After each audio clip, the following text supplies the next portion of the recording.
नमस्कार विद्यार्थी मित्रांनो, माझं नाव सौ सुनीता रामभाऊ बारगजे। आज आपण इयत्ता 10वी मधील मराठी विषयाचा स्थूल वाचनाचा भाग 1 मधील पहिला धडा साहित्यिका गिरिजा कीर हा पाठ आपण पाहणार आहोत। या पाठाच्या लेखिका ज्या आहेत त्या डॉक्टर विजया वाड आहेत। तर आता आपण लेखिका डॉक्टर विजया वाड यांचा थोडक्यात परिचय आपण पाहणार आहोत। डॉक्टर विजया वाड यांचा जन्म 18 जानेवारी 1945 साली झालेला आहे। त्या एक प्रसिद्ध लेखिका आणि बालसाहित्यिका सुद्धा आहेत।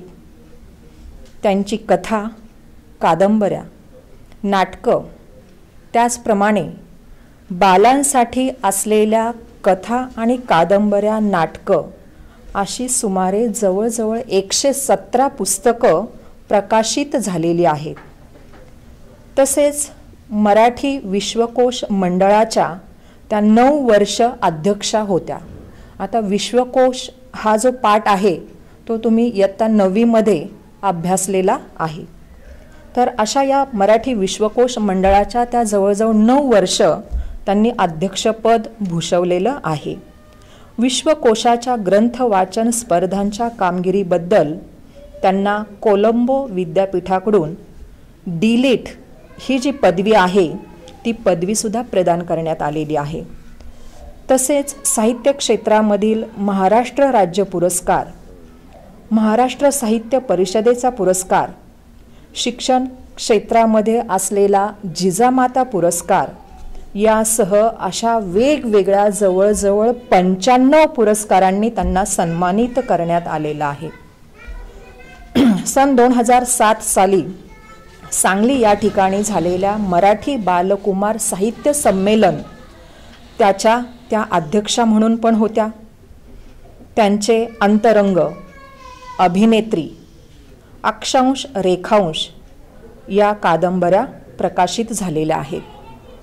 आपली माणसं, ऋणानुबंध, गप्पा गोष्टी, हृदयस्पर्शी हे कथासंग्रहसुद्धा त्यांचे प्रकाशित आहेत। एक हिरवी गोष्ट, तिची कहाणी, त्या तिघी ही नाटकंसुद्धा त्यांची प्रसिद्ध आहेत। त्याचप्रमाणे झिपरी, बिट्टीच्या 12 बाता या कादंबऱ्यासुद्धा प्रकाशित झालेल्या आहेत। उत्तम कथा, अद्भुत जगाच्या सफरीवर, गोष्टी घ्या गोष्टी या बालकथा प्रकाशित झालेल्या आहेत। बालकथा म्हणजे लहान मुलांसाठी तयार केलेल्या त्या कथा आहेत। चिंगू चिंगम, 2 मित्र, बंडू बॉक्सर ही काही बालनाटकं सुद्धा या लेखिकेची प्रसिद्ध आहेत। ह्या डॉक्टर विजया वाड ज्या आहेत त्या मुळातच शिक्षिका होत्या। त्यामुळं त्यांनी या शैक्षणिक क्षेत्रामध्ये असताना अनेक प्रकारचे त्यांनी उपक्रमसुद्धा राबवलेले आहेत। आणि विद्यार्थी मित्रांनो, तुम्हाला कदाचित माहिती नसेल पण आपल्या मराठी अभिनेत्री ज्या आहेत निशिगंधा वाड यांच्या त्या विजया वाड या आई आहेत। आता हा आपण लेखिका डॉक्टर विजया वाड यांचा परिचय पाहिला। आता आपण बालसाहित्यिका गिरिजा कीर यांचा सुद्धा आपण परिचय करून घेणार आहोत।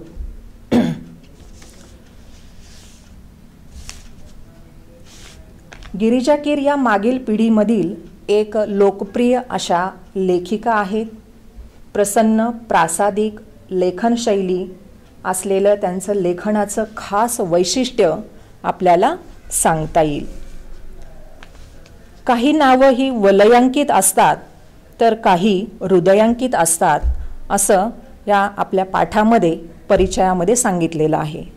आता बघा मुलांनो, वलयांकित याचा अर्थ काय तर बालसाहित्यिका गिरिजा कीर यांनी जे काही साहित्य लेखन केलेलं आहे त्या साहित्य लेखनाकडे आकर्षित होणं म्हणजे वलयांकित, आणि काही हृदयांकित असतात। आता हृदयांकित याचा अर्थ काय तर गिरिजा कीर यांनी जे काही लेखन केलेलं आहे ते त्यांनी केलेलं लेखन वाचकाच्या हृदयापर्यंत जाऊन पोहोचणे त्याला म्हणायचं हृदयांकित. गिरिजा कीर हे नाव मात्र वलयांकित असूनही हृदयांकित आहे, कारण त्यांच्या लेखन प्रवासाला माणुसकीची किनार आहे. म्हणजे त्यांनी जे काही विपुल असं लेखन केलेलं आहे त्याच्यामध्ये आपल्याला माणुसकीचं जे काही वर्णन आहे, माणुसकीचं दर्शन आपल्याला त्याच्यामध्ये पाहायला मिळतंय. तसेच दैनिके, मासिके, नियतकालिकं, पुस्तकं, आकाशवाणी, चित्रवाणी अशा सर्व माध्यमांमधून लीलया संचार करणाऱ्या या बालसाहित्यिका आहेत. आता लीलया म्हणजे सहजपणे संचार करणाऱ्या, वावरणाऱ्या अशा ह्या बालसाहित्यिका गिरिजा कीर आहेत. उत्तम कथाकथनाने मने जिंकणाऱ्या या लेखिका आहेत. म्हणजे त्यांनी जे काही कथनं तयार केलेली आहेत त्यामुळे वाचकांची मनं त्यांनी जिंकलेली आहेत. म्हणजे कथाकथन असं असलं पाहिजे की ते कथा वाचल्यानंतर ती उत्सुकता आपल्याला लागून राहिली पाहिजे की पुढे आता काय होणार आहे. तर अशी ही कथाकथनाने मने जिंकणाऱ्या अशा या बालसाहित्यिका गिरिजा कीर आहेत.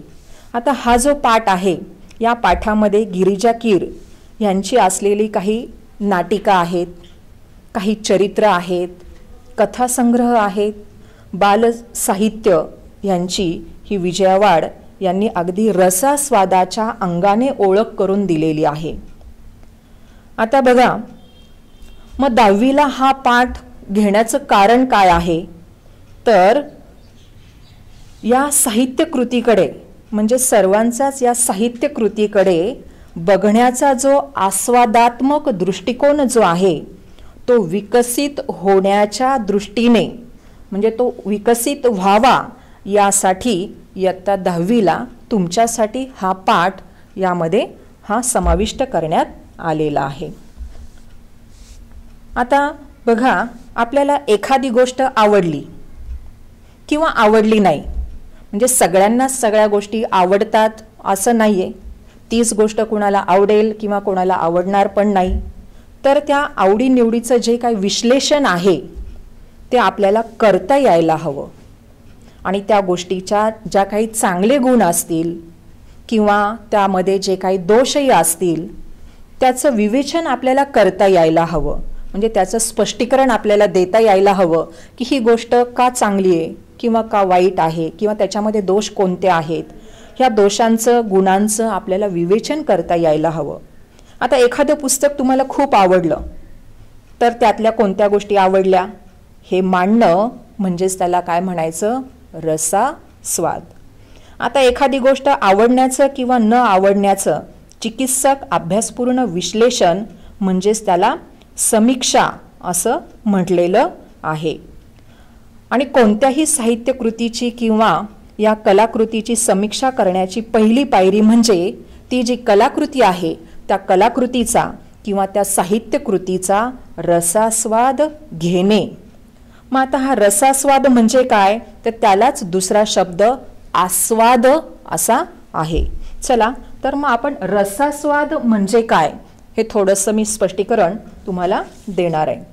आता रसास्वाद ह्यालाच मी आत्ताच तुम्हाला सांगितल्याप्रमाणे दुसरा शब्द आहे त्याला आस्वाद घेणे. आता बघा मुलांनो, तुम्ही एखादं नाटक पाहता किंवा सिनेमा पाहता किंवा टीव्हीवर वेगवेगळे कार्यक्रम असतात, ते कार्यक्रम तुम्ही पाहता, काही गाणी सुद्धा तुम्ही ऐकत असता. म्हणजे ह्या ज्या सगळ्या आहेत ह्या सगळ्या कलाकृतीच आहेत. पण ह्याच्यापैकी बरेच कार्यक्रम जे आहेत ते आपल्याला खूप आवडतात. मग आपण काय करतो, समजा एखादा सिनेमा आहे, तो सिनेमा जर तुम्हाला आवडलेला असेल किंवा ती जी कथा आहे त्या कथेविषयी जे काय असेल ते आपण काय करतो, आपली जी मित्रमंडळी आहे त्या मित्रमंडळींमध्ये अगदी भरभरून बोलत असतो. म्हणजे एवढं बोलतो की त्याच्यामध्ये चांगलं काय आहे तेच आपण नेहमी सांगण्याचा प्रयत्न त्या मुलांना किंवा इतरांना आपण करत असतो. त्याचं कारण म्हणजे ती जी कथा आहे किंवा तो जो भाग आहे तो सुद्धा इतरांनी पाहावा हाच त्याच्या मागचा एक आपला हेतू असतो. आणि म्हणून आपण ती कथा किंवा तो जो भाग असेल, सिनेमा असेल, गाणं असेल, जे काय असेल ते अगदी इतरांना रंगवून रंगवून सांगण्याचा आपण प्रयत्न करत असतो. म्हणजे आपण काय केलं या ठिकाणी, आपण अगोदर तो सिनेमा पाहिला, तो समजून घेतला, त्या सिनेमामध्ये चांगलं काय आहे ते सुद्धा ओळखलं आणि तेच आपण जे काय आपल्याला समजलं ते आपण दुसऱ्याला सांगितलं, यालाच रसास्वाद असे म्हणतात. चला तर आता आपण हे जे रसास्वाद आहे, हे रसास्वाद करत असताना त्याचे सुद्धा काही मुद्दे आपण लक्षात घ्यायला हवेत. आता रसग्रहण करा म्हणजे रसास्वाद हा जो प्रश्न आहे, हा प्रश्न तुमच्या पाठामध्ये समाविष्ट केलेला आहे. मग ह्या वेळेला कोणकोणते मुद्दे आपण लक्षात घ्यायला पाहिजे, तर सगळ्यात पहिला मुद्दा म्हणजे पुस्तकाचा वाङ्मय प्रकार कोणता आहे. म्हणजे ज्या कवितेचं किंवा ज्या काही गोष्टीचं, ज्या पुस्तकाचं तुम्हाला रसास्वाद रसग्रहण करा असं म्हटलेलं असेल, त्यावेळेला तिथे सगळ्यात पहिलं म्हणजे त्या पुस्तकाचा वाङ्मय प्रकार कोणता आहे हे आधी आपण लक्षात घ्यायला पाहिजे. मग आता वाङ्मय प्रकार म्हणजे काय, तर जे काय आपण वाचन केलेलं आहे, मग ती कथा आहे, कादंबरी आहे, नाटक आहे का प्रवास वर्णन आहे का बालसाहित्य आहे, हा वाङ्मय प्रकार आहे. मग ह्याच्यापैकी कोणता वाङ्मय प्रकार आहे ते आपल्याला ओळखता आलं पाहिजे. दुसरा मुद्दा म्हणजे पुस्तकातील व्यक्तिरेखा आणि त्यांच्या स्वभावातील भारावून टाकणारे विशेष हे आपल्याला ओळखता यायला हवेत.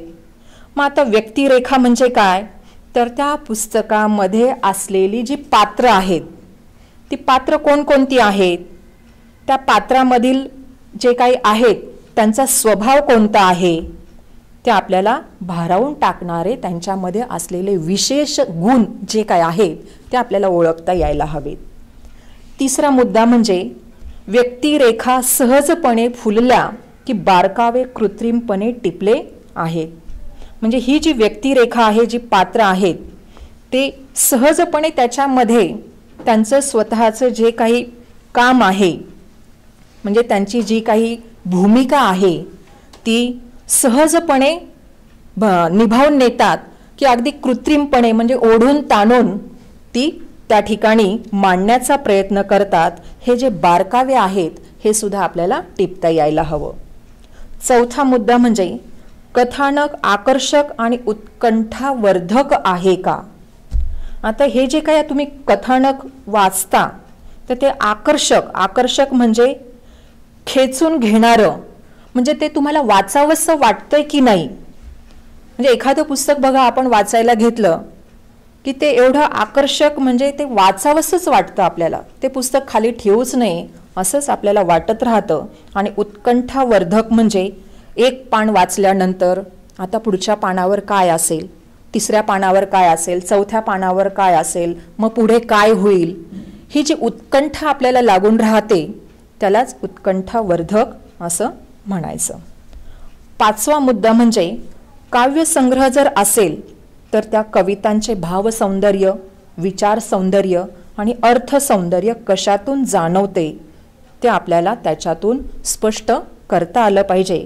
आणि ह्या प्रकारचा प्रश्न तुम्हाला विचारला जातो की एखादी कविता असेल तर त्या कवितेमध्ये स्पष्ट होणारे भावसौंदर्य, विचार सौंदर्य, अर्थसौंदर्य लिहा, अशा प्रकारचा प्रश्न पण तुम्हाला विचारला जातो. त्याच्यानंतर सहावा मुद्दा म्हणजे त्या लेखकाची भाषाशैली कशी आहे. म्हणजे ते जे काही लेखन केलेलं आहे ते लेखनाची भाषा साधी सरळ समजेल अशी आहे का खूप क्लिष्ट म्हणजे अवघड अशी आहे का, त्याच्यावर सुद्धा हा रसास्वाद अवलंबून आहे. सातवा मुद्दा म्हणजे पुस्तकाची सुरुवात आणि शेवट आकर्षक आहे का. म्हणजे सुरुवात जर आकर्षक असेल तर ते पुस्तक वाचायला वाचकाला नेहमीच आवडतं, ते वाचावंसं असंच वाटत राहतं. आणि सुरुवात जर आकर्षक असेल तर शेवटही आकर्षक हा होतोच. आठवा मुद्दा म्हणजे या पुस्तकातून मिळणारं जे काही चिरंतन मूल्य आहे, संदेश आहे, उपदेश आहे, त्याचप्रमाणे जे काही हे कथानक आहे त्याच्यातील आशय आणि कथानकाचा जो विषय आहे या सर्वांचा मनावर एकत्रितपणे परिणाम होतो का.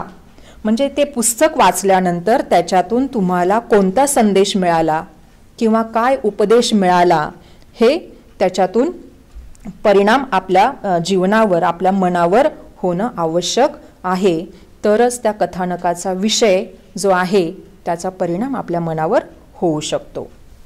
आता आपण पाठाकडे येऊया. आता या ठिकाणी ह्या ज्या लेखिका आहेत डॉक्टर विजया वाड, ह्या असं म्हणतात की आज मी गिरिजा कीर यांच्या बालसाहित्याबाबत लिहिणार आहे.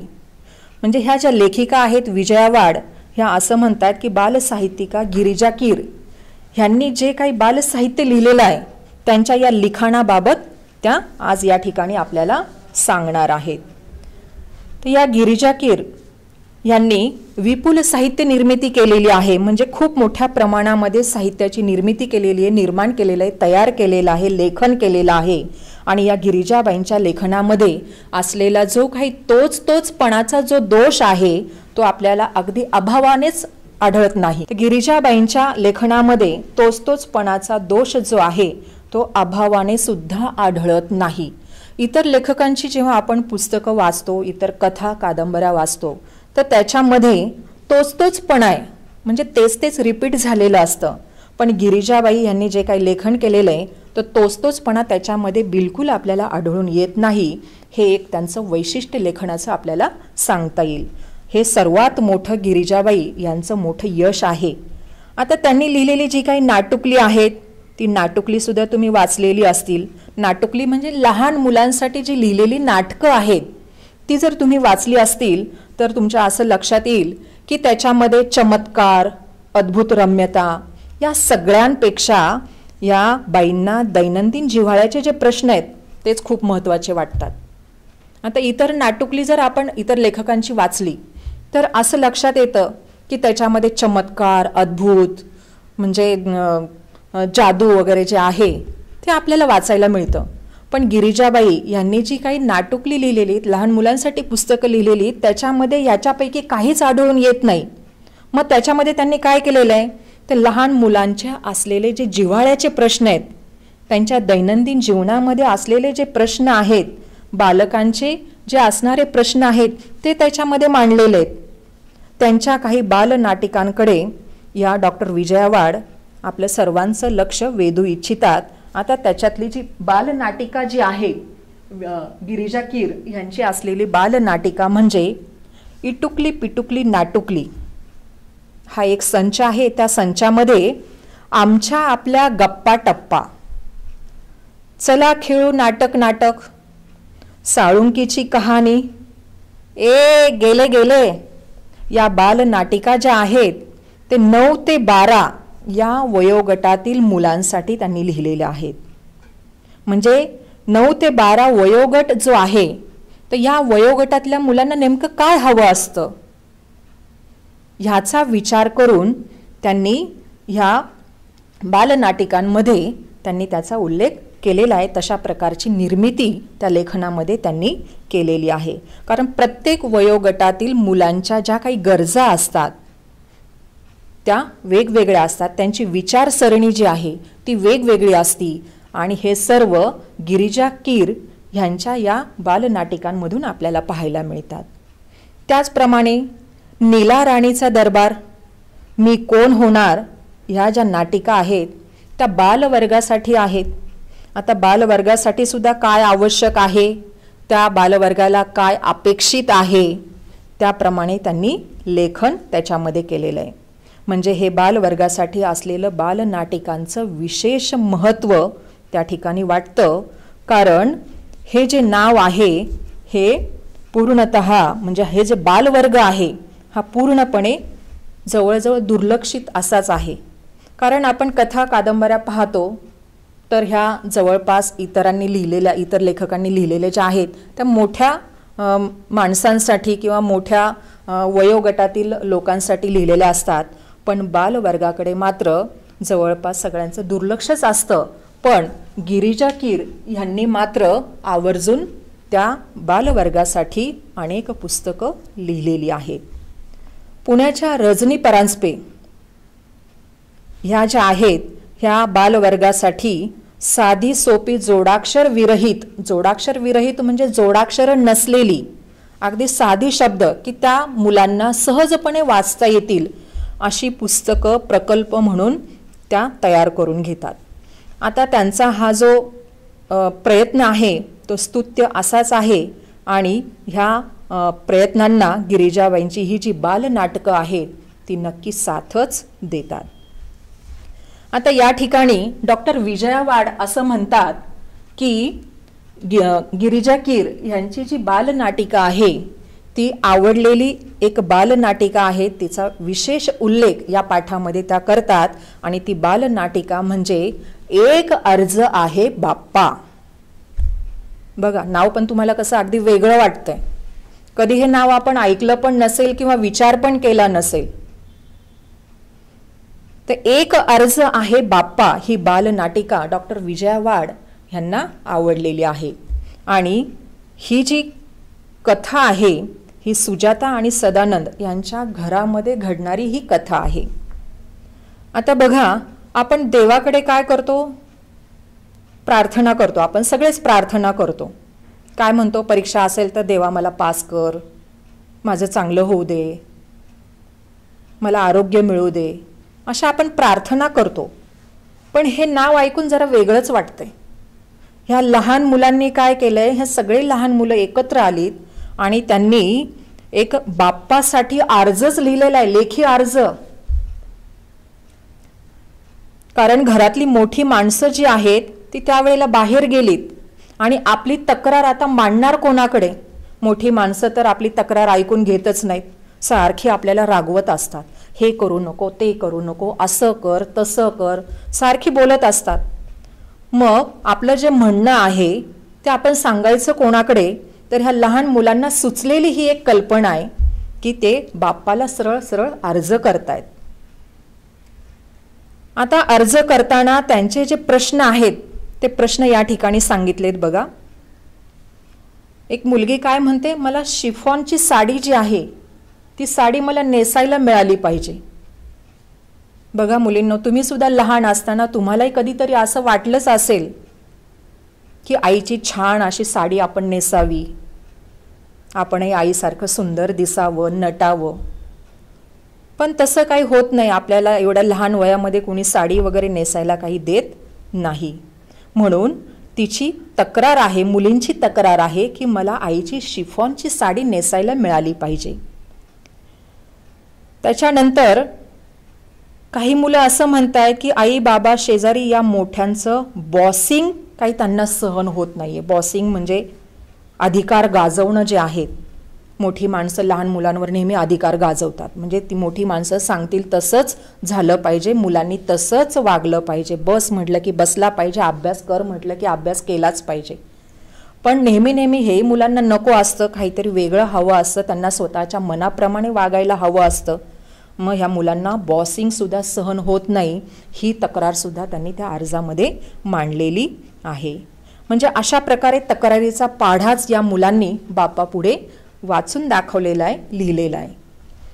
मग देव नक्की प्रसन्न होईल आणि मग आपल्या ह्या ज्या तक्रारी आहेत त्या तक्रारींवर काहीतरी तोडगा निघेल, आपली ही अडचण बाप्पा नक्की सोडवेल असं या मुलांना वाटू लागतं. म्हणजे या प्रसंगामध्ये गंमत आहे बघा. या नाटिकेला मुलांच्या मनाच्या ज्या खिडक्या आहेत त्या मनाच्या खिडक्या उघडण्याचं कौशल्य लाभलेलं आहे. छोटे मोठे सारेच या नाटिकेच्या प्रयोगामध्ये रंगून जातील. नाटकाला जे काही दृश्य परिणाम असायला हवं ते गिरिजाबाईंच्या नाटकामध्ये आपल्याला प्रभावीपणे दिसून येते. म्हणजे मोजक्याच पात्रामधून जिवंत दृश्य साकार करणं आणि ह्या बालप्रेक्षकांची मनं जी आहेत ती बालप्रेक्षकांची मनं जिंकणं ही तशी खूप अवघड बाब आहे. पण गिरिजाबाई यांनी ती अगदी लीलयाच पेललेली आहेत. लीलया म्हणजे अगदी सहजपणे त्यांनी ती पेललेली आहे. त्यांच्या लेखनामधून आपल्याला ती सहजपणे वाचायला मिळतात, पाहायला मिळतात.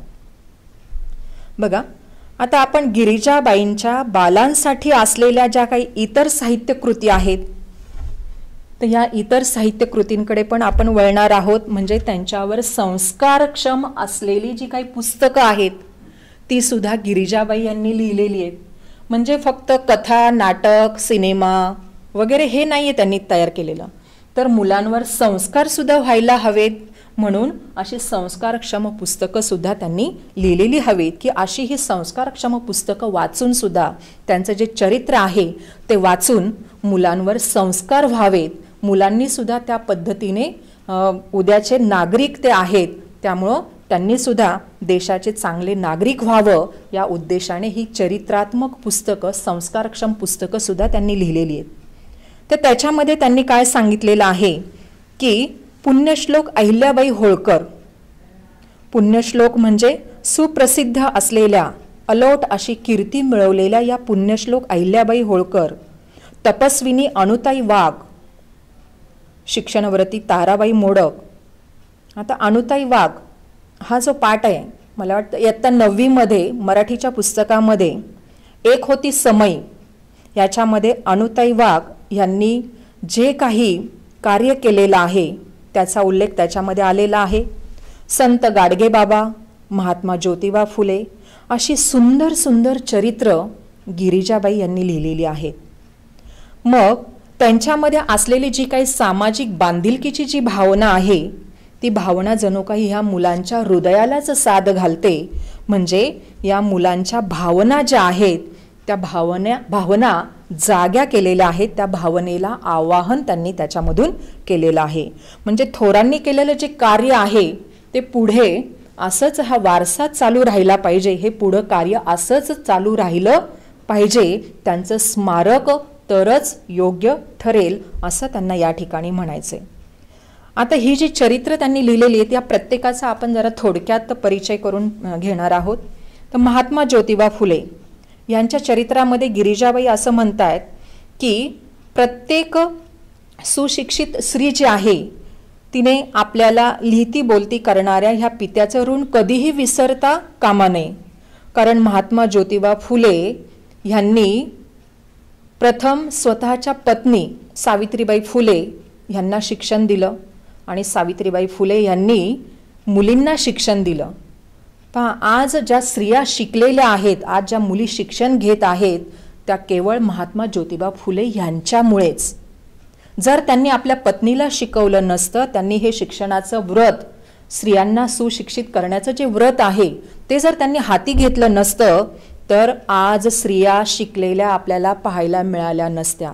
आज आपण पाहतोय ह्यांच्यामुळे स्त्रिया शिक्षण घेत आहेत, मुलीसुद्धा शिक्षण घेत आहेत, त्यामुळं उच्च उच्च पदावर सर्वच क्षेत्रामध्ये स्त्रिया आपल्याला उत्तुंग शिखर गाठलेल्या पाहायला मिळत आहेत. म्हणून त्यांचं ऋण जे आहे ते आपण कधीही विसरता कामा नये. त्याच्यानंतर ताराबाई मोडक ह्या ज्या शिक्षणव्रती स्त्री आहेत त्यांच्याबद्दल लिहिताना पण त्या असं म्हणतात की माणसं ओळखून त्यांचा योग्य कामाला उपयोग करणं ही ताराबाईंची खासियत आहे. खासियत म्हणजे एक खास वैशिष्ट्य आहे त्यांच्यामध्ये, तो गुणच असा आहे की कोण कोणतं काम चांगलं करू शकेल हे ओळखण्याची पारख त्या करू शकतात. आणि म्हणूनच ताराबाई मोडक यांनी त्यांच्या सहवासामध्ये असलेल्या अनुताई वाघ ज्या आहेत त्यांच्या हाती हे शिक्षणाचं व्रत त्यांनी पुढे दिलं. आणि 9वीच्या पाठामध्ये एक होती समय ह्याच्यामध्ये कोसबाडच्या टेकडीवर आदिवासी भागामध्ये शिक्षण देणं ही अतिशय कठीण अशी गोष्ट असताना सुद्धा अनुताई वाघ यांनी खडतर परिश्रम करून प्रथम त्यांना शिक्षण किती महत्त्वाचं आहे ते पटवून देऊन मग शिक्षणाकडे त्यांना वळवण्याचा त्यांनी प्रयत्न केलेला आहे. तिथे शाळा वर्ग काहीही नसताना अगदी उघड्यावर त्यांनी शिक्षण द्यायला सुरुवात केलेली आहे. आणि त्या ठिकाणी कोसबाडच्या टेकडीवरील त्यांनी सर्वांना शिक्षण, प्राथमिक शिक्षण हे दिलेलं आहे. म्हणजे या ठिकाणी हे चरित्र सादर करत असताना गिरिजाबाई असं म्हणतात की ज्या भागामध्ये काम करायचं त्या भागातील मुलं शिकती आणि शिक्षणासाठी येती करणं हे त्या परिसरातल्या जीवनावश्यक अडचणी लक्षात घेऊन तो कार्यानुभव शिकवताना रोजगाराची संधी सुद्धा उपलब्ध करून देणं आणि त्यांना समजेल अशी भाषा वापरणं, श्रद्धेनं शिकवणं, अगदी त्याच्यामध्ये प्रेम ओतणं, ह्या ज्या गोष्टी आहेत ह्या सर्व गोष्टी अनुताई वाघ यांनी स्वतःच्या आचरणामध्ये आणलेल्या आहेत. कारण कोसबाडच्या टेकडीवरील आदिवासी लोकांना शिकवणं ही खरंच खडतर आणि कठीण अशी गोष्ट असताना सुद्धा त्यांनी त्या ठिकाणी आधी रोजगार उपलब्ध करून दिला. ते कशा प्रकारे त्या ठिकाणी त्यांचा रोजगारसुद्धा बंद होणार नाही आणि शिक्षणही घेता येईल आणि शिक्षणाचा फायदा त्यांना काय होणार आहे वगैरे जे अवघड कठीण असलेलं काम त्यांनी त्या ठिकाणी सहजपणे शक्य करून दाखवलेलं आहे. त्या ठिकाणी त्यांनी हार मानलेली नाही. म्हणजे जन्मभर ते कार्य पुढे नेण्यासाठी सळसळत्या रक्ताची ही तरुण मुलं जर आहेत तर ही तरुण मुलंसुद्धा अशीच पुढे येवोत तरच काय होणार आहे, अनुताईंचं खरं स्मारक ठरणार आहे. म्हणून संस्कारक्षम पुस्तकंसुद्धा गिरिजाबाई यांनी लिहिलेली आहेत की जेणेकरून या मुलांनासुद्धा त्यांचा आदर्श त्यांच्या डोळ्यापुढे ठेवून त्यांनाही हे कार्य करण्यासाठी प्रोत्साहन मिळेल. तसंच संत गाडगेबाबा ह्यांचासुद्धा उल्लेख या पाठामध्ये केलेला आहे. आता संत गाडगेबाबा ह्यांनी स्वच्छतेचं महत्त्व जे आहे ते महत्त्व त्यांनी सांगितलेलं आहे. पण त्यांनी फक्त महत्त्व सांगितलेलं नाही आहे, तर त्यासाठी त्यांनी स्वतः हातामध्ये झाडू घेतलेला आहे आणि ग्राम स्वच्छता जी आहे ती आधी स्वतः केलेली आहे. म्हणजे फक्त सांगितले आणि केले असं नाही आहे, तर आधी स्वतः केले आणि मग जगाला सांगितले हे त्याच्यातून आपल्याला पाहायला मिळते. म्हणजे आधी त्यांनी स्वतः स्वच्छता केली, स्वतः हातामध्ये झाडू घेतला आणि मग इतरांना त्यांनी त्याचं महत्त्व पटवून सांगितलेलं आहे. म्हणजे अशा प्रकारे विभूती लावून ध्यानस्थ बसावं सुद्धा लागत नाही त्याच्यासाठी, किंवा पहाडामध्ये निघून सुद्धा जावं लागत नाही. लोकांमध्ये राहून लोकजागृती कशी करावी हे मात्र त्यांच्या या कार्यामधून संत गाडगेबाबा यांनी दाखवून दिलेलं आहे. आणि म्हणूनच संत गाडगेबाबा यांना महान संत असं म्हटलेलं आहे. त्याच्यानंतर अहिल्याबाई होळकर यांच्या चरित्रामध्ये सुद्धा अगदी दुःखाच्या अग्नीमध्ये होरपळून सुद्धा त्यांनी आपलं जे कार्य आहे ते त्यांनी सोडलेलं नाहीये. आता त्यांच्यावर तर एवढे दुःखाचे डोंगर कोसळलेले होते तरी सुद्धा त्या खचून गेलेल्या नाहीयेत. म्हणजे ह्याच्यातून सुद्धा आपल्याला एक संदेश मिळतोय की कितीही दुःख अडचणी संकट आली तरी सुद्धा खचून न जाता आपण धीराने ते कार्य पुढे नेलं पाहिजे. आपण सतत चांगलं कार्य करत राहिलं पाहिजे. समाजाचं आपण देणं आहोत तर समाजासाठी आपण काहीतरी केलं पाहिजे. हे अहिल्याबाई होळकर यांच्या चरित्रातून आपल्याला पाहायला मिळते. कारण अहिल्याबाई होळकर यांचे पती युद्धामध्ये मारले गेले, त्याच्यानंतर त्यांचा मुलगासुद्धा त्याच्यामध्येच गेला, नंतर सासरे गेले. म्हणजे एका मागोमाग एक अशी अनेक संकट दुःख त्यांच्या आयुष्यावर कोसळली, पण तरीसुद्धा त्या खचून गेल्या नाहीत. आणि त्यांच्या या चरित्रामधूनच ही जी चरित्र आपण पाहिली या सगळ्या चरित्रातून गिरिजाबाईंनी मुलांना एक प्रत्येकारी असा संदेश दिलेला आहे की मुलांना पचेल रुचेल अशी सोपी पण हृदयाला हात घालणारी अशी भाषा वापरून त्यांनी ह्या चरित्र लेखनाला एक नवाच आयाम दिलेला आहे, एक दृष्टिकोन मार्ग त्यांनी दाखवलेला आहे. त्याच्यानंतर गिरिजाबाईंनी बालांसाठी सुद्धा काही कथा लिहिलेल्या आहेत. तर ह्या कोणकोणत्या बालकथा आहेत तेही आपण या पाठामध्ये पाहणार आहोत. तर त्याच्यामध्ये तू सावित्री हो हे जे पुस्तक आहे या पुस्तकामध्ये एकूण 8 कथा आहेत. आता या 8 कथा ज्या आहेत तर त्याच्यापैकीच एक कथा आहे गोष्ट एका माणसाची. ही कथा अतिशय सुंदर अशी आहे. म्हणजे माणुसकीची किनार जे आपण म्हणतो ते आपल्याला या कथेमधून पाहायला मिळतं. तर या कथेमध्ये मधू नावाचा एक गरीब मुलगा असतो आणि त्याची आई आजारी पडते. परिस्थिती खूपच गरिबीची. आई आजारी पडलेली आहे. आईच्या पोटामध्ये गाठी झाल्यात असं डॉक्टरांनी सांगितलेलं असतं आणि त्या गाठीचं ऑपरेशन करायचं असतं. पण परिस्थिती तर खूप गरिबीची. मधू हा छोटासा मुलगा आता पैसे आणणार कुठून हा मोठा प्रश्न त्याच्यापुढे उभा असतो. आणि प्रत्येकाला आपली आई हवी असते. मग आई आपली जगली पाहिजे हे एकच ध्येय त्याच्या डोक्यामध्ये होतं. आणि मग आता काहीतरी आपण केलं पाहिजे म्हणून तो काय करतो, अगदी नाईलाजाने कारण त्याच्यापुढे दुसरा काही पर्यायच नसतो. म्हणून तो काय करतो, एकाचं पाकिट मारतो. पैशाचं जे पाकिट असतं की नाही, ते पाकिट तो मारतो आणि ते पाकिट मारल्यानंतर ते पाकिट उघडून त्याच्यामध्ये असलेल्या ज्या नोटा आहेत त्या नोटा तो मोजतो. तर त्याच्यामध्ये त्याला 2000 रुपये मिळतात. पण त्याच्यामध्ये फक्त नोटाच नव्हत्या, तर त्याच्यामध्ये एक चिठ्ठी सुद्धा होती. आणि त्या चिठ्ठीमध्ये काय लिहिलं होतं माहिती आहे? प्रिय आनंदा, सोबत 2000 रुपये पाठवतोय. आईचं औषध पाणी नीट कर. मी काही येत नाही, कारण मी जर आलो तर येण्या जाण्याचा जो खर्च आहे त्याच्यामध्ये काही पैसे खर्च होतील. म्हणून ते पैसे वाचवण्यासाठी मी काही येत नाही. तेवढेच पैसे जे आहेत ते आईच्या उपयोगी पडतील. आणि त्याच्या खाली पत्ता लिहिलेला असतो. अशी ही चिठ्ठी त्या पैशांबरोबर त्या पाकिटामध्ये सुद्धा मधूला सापडते. मग हे पत्र जे आहे ते पत्र वाचल्यानंतर मधूचे डोळे एकदम उघडतात. त्याला त्याची चूक लक्षात येते की जसं आपली आई वाचावी असं त्याला वाटतं, तसंच ही सुद्धा कोणाची तरी आई आहे आणि ती आजारी पडलेली आहे आणि तिच्या औषध पाण्यासाठी हे पैसे पाठवलेले आहेत.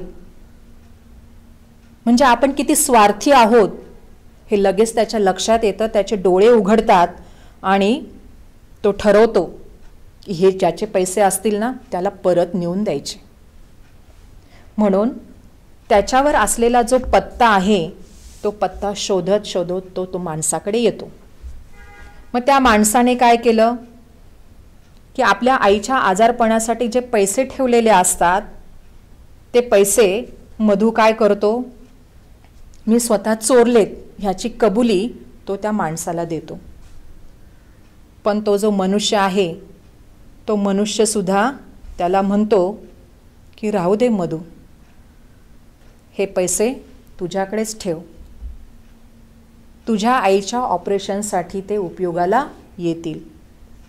मी आता या पैशाचं काय करू? कारण त्याला काहीच कळेना मधूला की हा असा का म्हणतोय. पण नंतर जेव्हा मधूने असं विचारलं तेव्हा त्या माणसाने उत्तर दिलं की माझी आई तर आता गेली, किमान तुझी आई तरी वाचेल. म्हणजे तुझ्या आईच्या रूपाने मला माझी आई दिसेल, म्हणून तुझ्या आईला तरी हे पैसे उपयोगी येतील. म्हणून हे पैसे आता तुझ्याकडेच ठेव आणि तुझ्या आईचा उपचार तू कर. म्हणजे याच्यामध्ये माणुसकीची किनार आपल्याला पाहायला मिळते. माणुसकीचं दर्शन आपल्याला त्या कथेमधून पाहायला मिळतं. त्याच्यानंतर अजून एक कथा आहे, फुलं फुलवणारा म्हातारा. आता या पुस्तकामध्ये असलेली ही पहिलीच कथा जी आहे ती सुरेख आहे. त्याच्यामध्ये खूप चमत्कार असले तरीसुद्धा ही जी कथा आहे फुलं फुलवणारा म्हातारा ही जपानी कथा आहे. पण ही जपानी कथा जरी असली तरीसुद्धा गिरिजा कीर ह्यांनी मात्र त्याचं भाषांतर केलेलं आहे आणि म्हणून त्या कथेचा फक्त या ठिकाणी उल्लेख त्यांनी केलेला आहे. त्याच्यानंतर त्यांनी काही बालकादंबऱ्यासुद्धा लिहिलेल्या आहेत. मग ह्या बालकादंबऱ्या कोणकोणत्या आहेत ते आपण पाहणार आहोत. ते गिरिजाबाईंचा झंप्या द ग्रेट खरोखरीच ग्रेट आहे बरं का. ग्रेट म्हणजे महत्त्व असलेला.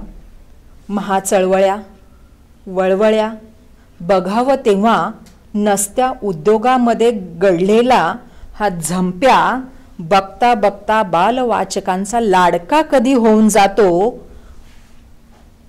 ते आपल्याला कळतही नाही. म्हणजे आग लागली असं वाटून आगीचा बंब बोलवण्याचं प्रकरण. म्हणजे असं वाटलं त्याला की आता आग लागलेली म्हणून ते बंब बोलवण्याचं प्रकरण त्या कथेमध्ये रंगवून सांगितलेलं आहे. तर ही जी कथा आहे झंप्या द ग्रेट, गुगलवर वगैरे सर्च करून बघा तुम्ही, किंवा तुमच्या लायब्ररीमध्ये किंवा कुठेही हे जर पुस्तक मिळालं, ही बालकादंबरी जर मिळाली तर तुम्ही जरूर ही कथा वाचा. म्हणजे त्याचा आस्वाद तुम्हाला नक्कीच घेता येईल. त्याच्यानंतर पुढची बालकादंबरी जी दिलेली आहे यडबंबू ढब्बू. ही बाल कादंबरी तर खूपच मनोरंजक आहे.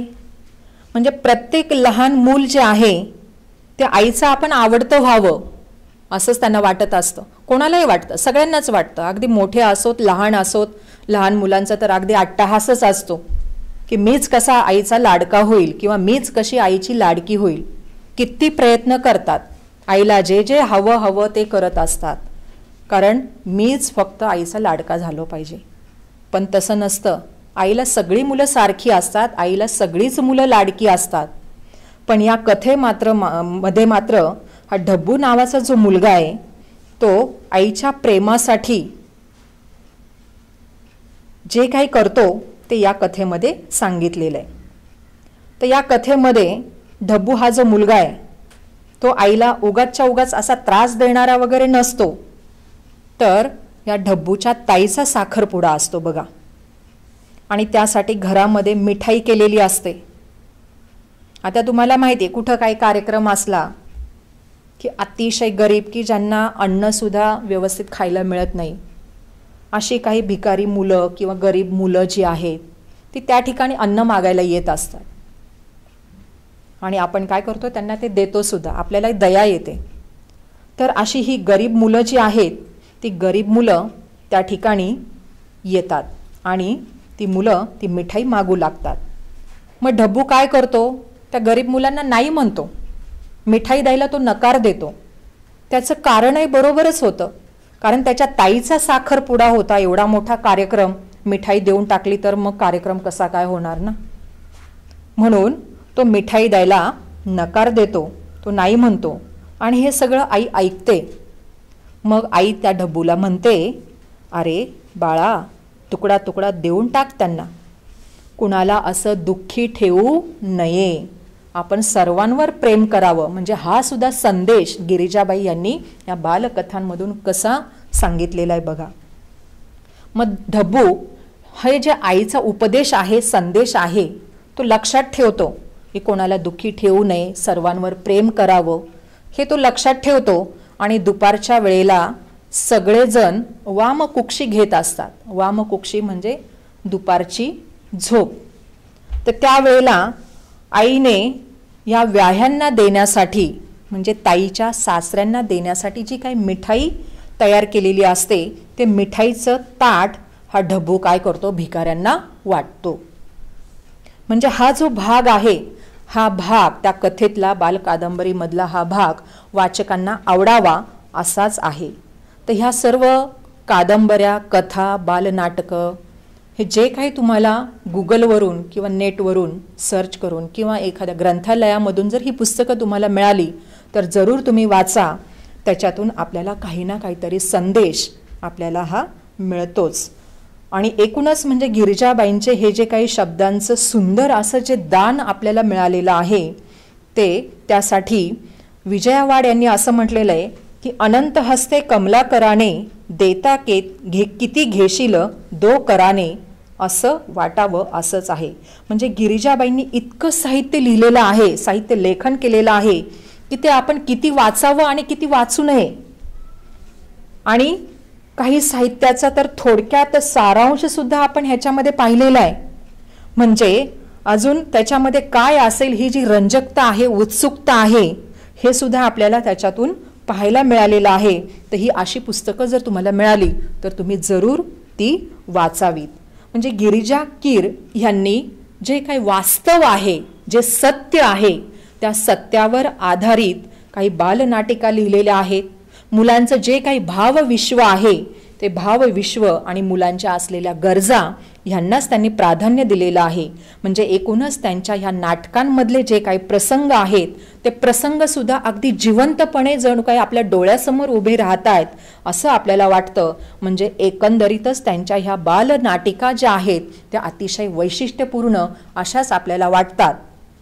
आणि बोलकी पानं या पुस्तकाचा संदर्भ घेऊन या पाठाचं विजया वाड यांनी लेखन केलेलं आहे. धन्यवाद.